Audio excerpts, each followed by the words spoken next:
Welcome to Evaluating Student Progress and Summarizing Data for IEPs and Reporting. My name is Celeste Marion. I'm the Professional Development Director at SDS, or Specially Designed Education Services. We are the producers of Functional Academics, or the Steyer Fitzgerald Program for Functional Academics. Join me today when we talk about data, our favorite topic, but I hope by the end of this recording and this webinar, you'll appreciate the value that it brings to your academics. So let's get started. Evaluating student progress. Again, we're going to talk about how we understand and use data for reporting IEPs and student progress. Part of the flow of instruction starts with setting up your student data books, aligning those programs with your IEP goals, then instructing the programs and collect ongoing progress data, evaluating that ongoing progress data, making database changes to the programs, evaluating that data again, and then using that data for progress reports, IEP present levels, and new goals. One of the biggest features of this program is the data-based component of functional academics. So let's jump into it. First thing, let's take a quick review of the student data books. Okay.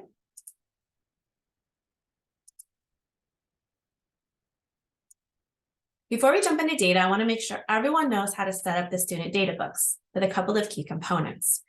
You'll either print or pull the data sheet and the lesson plan from your program masters or your lesson plans and data sheets. The lesson plans and data sheets are lesson plans and activities tab of the functionalacademics.net to go into each one of your student data books. You should have a student data book for each one of your students that you are running this program with.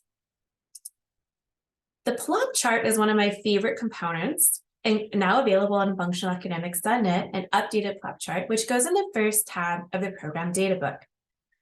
You can see the PLOP chart here.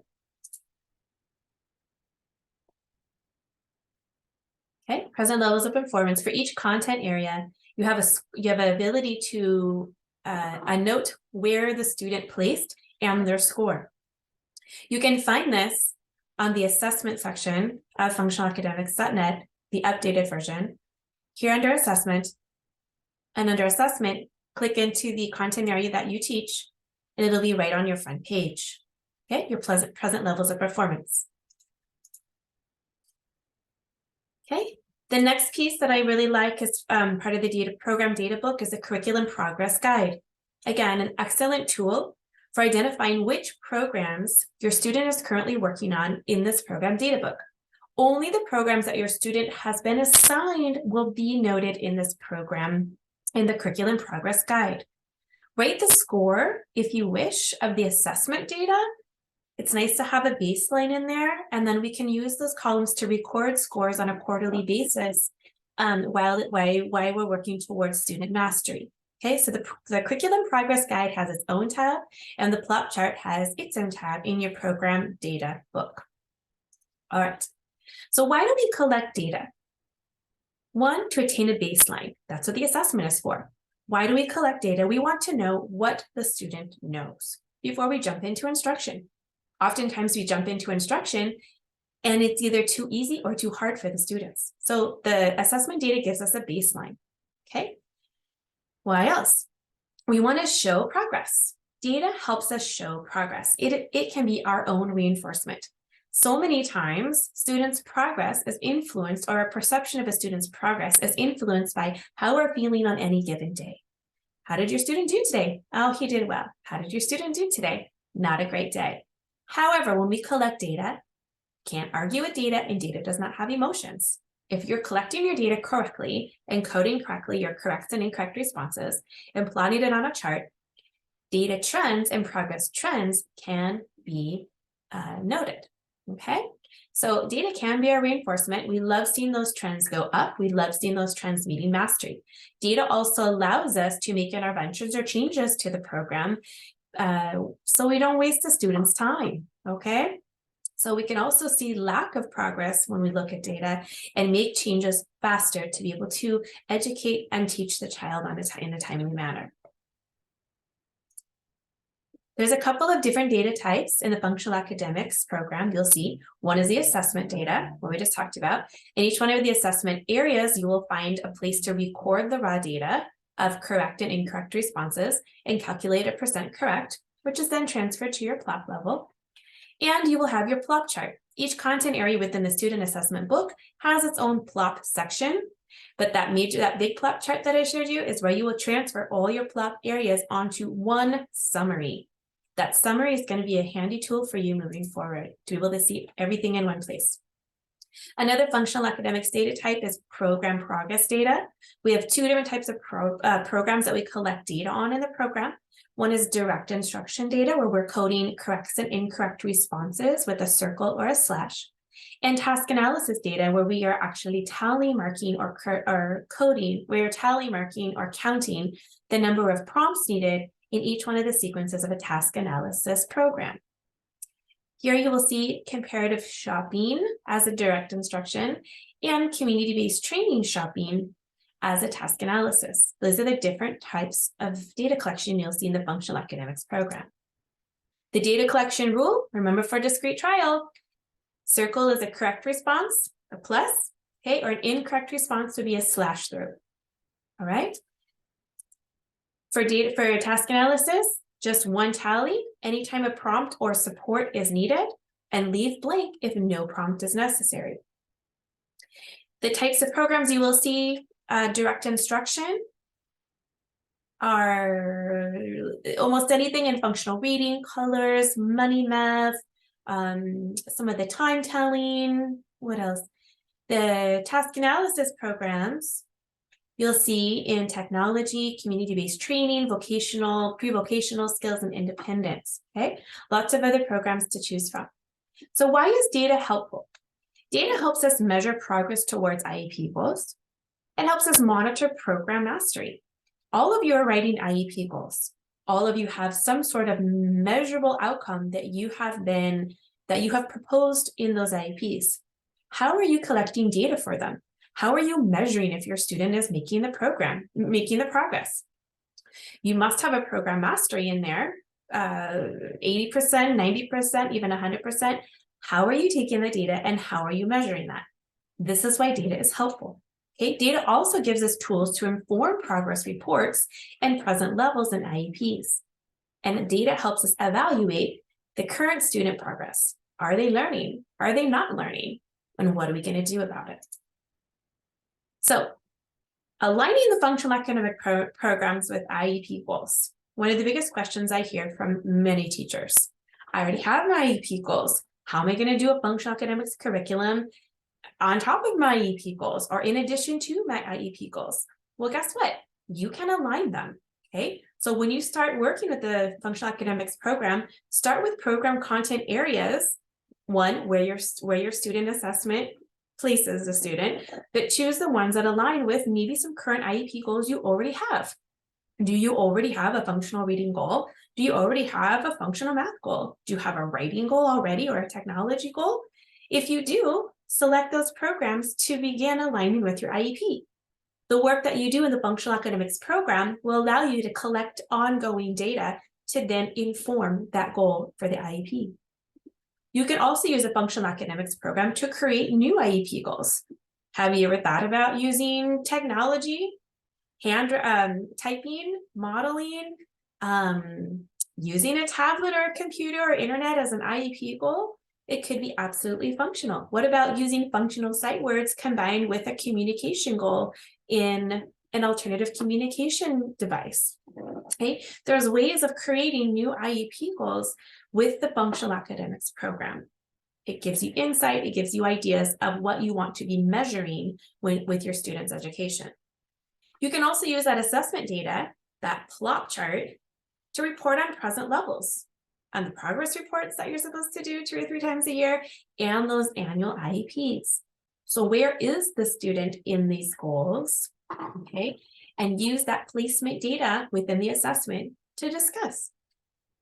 Use the long-term and short-term goals, the long-term objectives, and the long-term goals and short-term objectives in the lesson plans to help write the IEP goals.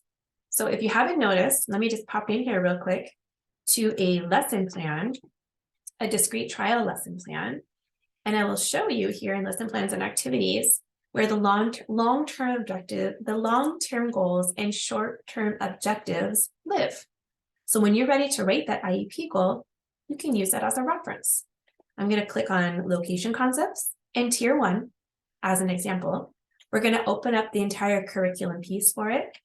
I'm going to scroll down and find the lesson plan.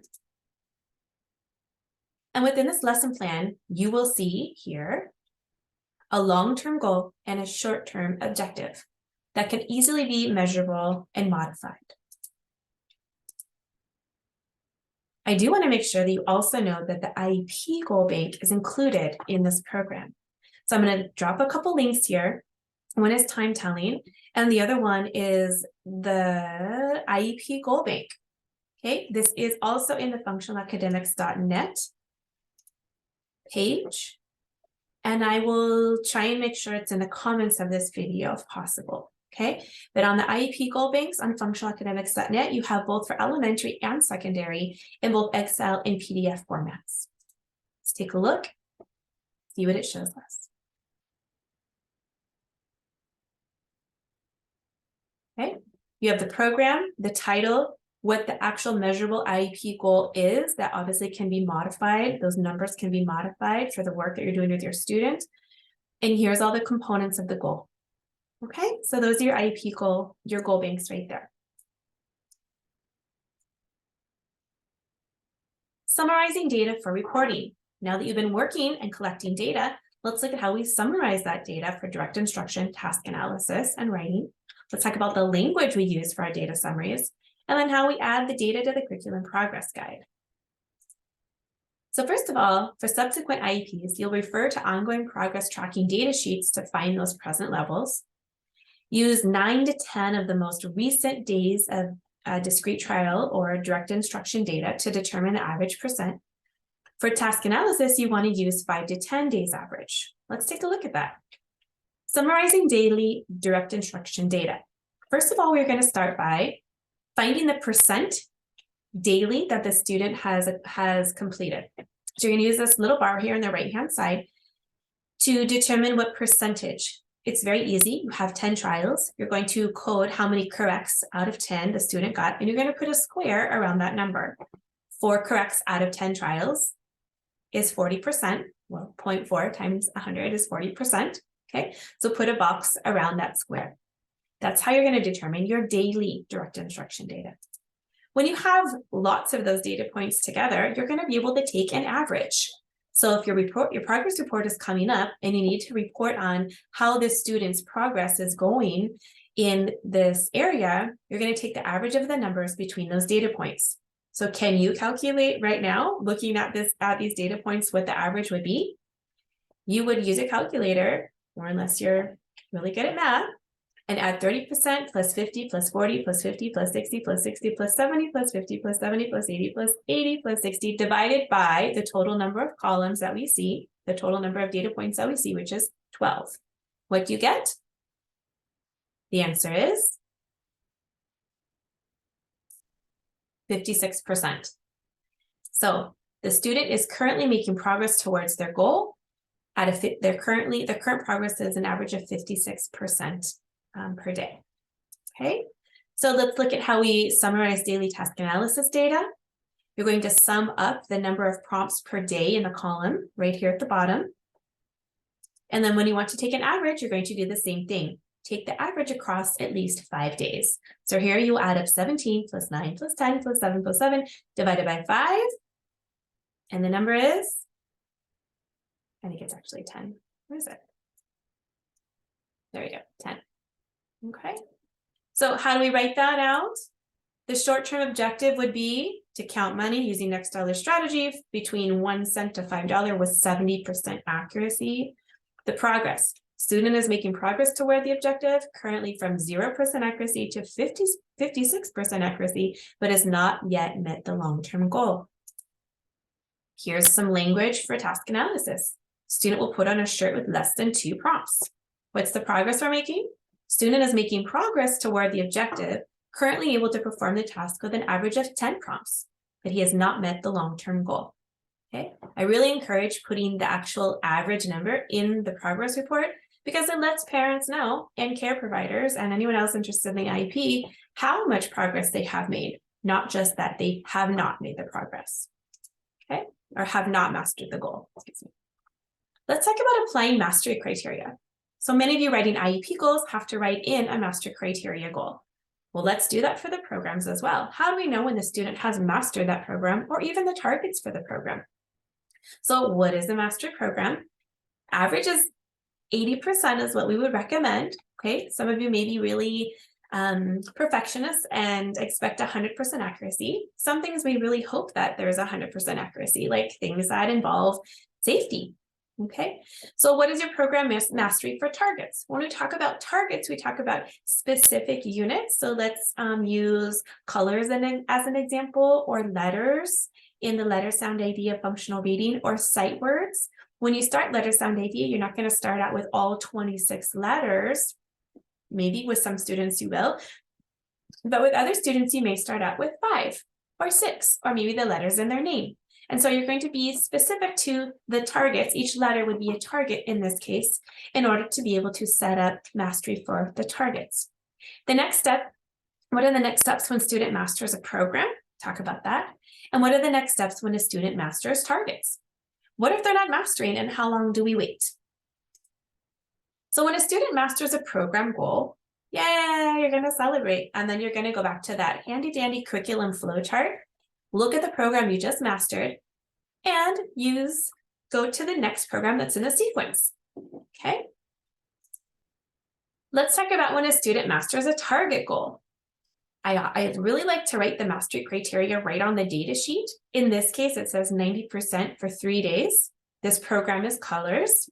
Okay. You can see that the targets are red, blue, and green for those first 5 data points. I used a green line. This is my own personal trick that I used to use for many years working on data collection. I use a green line. Green means go. We're moving forward and adding to it. Okay, anytime we're making a change to the data without having to use a brand new data sheet, you can make a green line to move forward. In this case, we've added yellow and orange to the target list. So all the data after the green line represents red, blue, green, yellow, and orange. It would be normal for there to be a little bit of a drop off after we add new targets, and then we're going to look again at those trends moving forward. Here's an example of when a student is struggling. We have all 5 targets to start with, red, blue, green, yellow, and orange. The data is the average data for student progress data is pretty flat. It's not really moving forward. And so I've used a red line to reflect or resemble a change I'm making in the program. Okay, the student did not progress. We don't need to add new targets. We're making red as in stop, we're making a change. And I'm reducing the targets to only red, blue, and yellow. I'm going to talk a little bit more about this in a moment about how we make changes and why changes are important and how we make the changes. But that's just an example of a data sheet. What do we do when the student is not making progress? Okay. So moving into how do we evaluate that student progress? How do we know if a student is making progress? How do we know if a student is not making progress? And then what do we do about it? Okay, when a student is making progress, we will see the trends and we will look for mastery criteria to be met. If the student is not making progress, we can stop the program, stay, keep going, or make a change. Oftentimes when we make a change, the question is, well, what do we do? Easy. Do we make it easier or do we make it harder? There's probably many more variations there, but those are some really easy ones to remember. And then how do we note those changes on the data sheets? So look at these graphs with me for a moment here. I'm going to show you 4 different data trends, and I want you to think about if you need to stop the program, which means we're going to discontinue that program. Maybe the student was not ready for the program. Maybe it's way too hard for them, or maybe it's really super easy. Okay, or are we going to stay, which means we continue as is, or are we going to make a change? Are we going to make it harder or make it easier? Let's take a look. Look at this data trend right here. Do we stop, stay, or change? Think about it.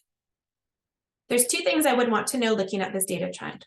1, what is the mastery criteria? Assuming it's around 80% 3 days in a row, I do not see 3 data points that are high enough to be at 80% for 3 consecutive days. So the student has not met mastery criteria. My second question would be, what dates are these data points? Do they represent a day of the week, each day of the week, meaning that there's 1, 2, 3, 4, 5, 6, 7, 8, and 2, 4, 6, 8, 9 data points, 9 days, 9 consecutive days? Or is it once a week? We take data on Fridays, and so each one of those data points represents a week. Or is it once a month? Represents 9 months. So there's a big difference in 9 days versus 9 weeks. If this graph was a 9 consecutive day graph, I would say possibly go a little bit longer. See if we can get it up a little bit. If it's 9 consecutive weeks where that student is not making progress and is pretty much flatlining, I would say absolutely make a change. Okay. What about this one? Got data all over the place. Rule of thumb, take a ruler, try and put it as centered as possible in between these data points to try and find a line. If you do that with this case right here, your data will look a little bit flat. It's going to be the same scenario as the one before. Do we stop, stay, or make a change? We'd probably want to make a change if these data points represent nine consecutive days. Maybe 9 consecutive weeks, absolutely not. Okay, but we're so varied here, we do not see any trends. What about a descending line? Students started out 100%, super strong, and kind of went down 80, 80, 90. Okay, for me, I would say stop the program right there. The student most likely nailed it on the first try. Maybe they only got a couple wrong on the assessment data, which the teacher decided they're going to work on the program anyway. As soon as they started working on the program, they realized that they nailed it. Student's bored, doesn't want to do anymore, doesn't respond. Okay, I would say stop this program, move on to the next. Ascending data, we like ascending data. Just make sure that your ascending data reaches mastery criteria, 3 consecutive days in a row. You could have a really good day and the next day goes down. You could have a student that has a great day one day and has a little bit of memory retention, forgets. And we want to make sure that there's 3 consecutive days of mastery criteria before you pass them on this program. So when we talk about making changes, let's talk about the changes we might make. Do we make it easier or do we make it harder? So for example, in the colors program, I chose to make it easier. I reduced the targets. That's an example. Did you start out with 20 sight words? Maybe a little too much. Let's bring it down to 10. Did you start out with $10 from bills from $1 to $10? Maybe we need to start with only bills from $1 and $5, right? $1 bills and $5 bills and money math. Maybe we started too hard and we need to bring it down.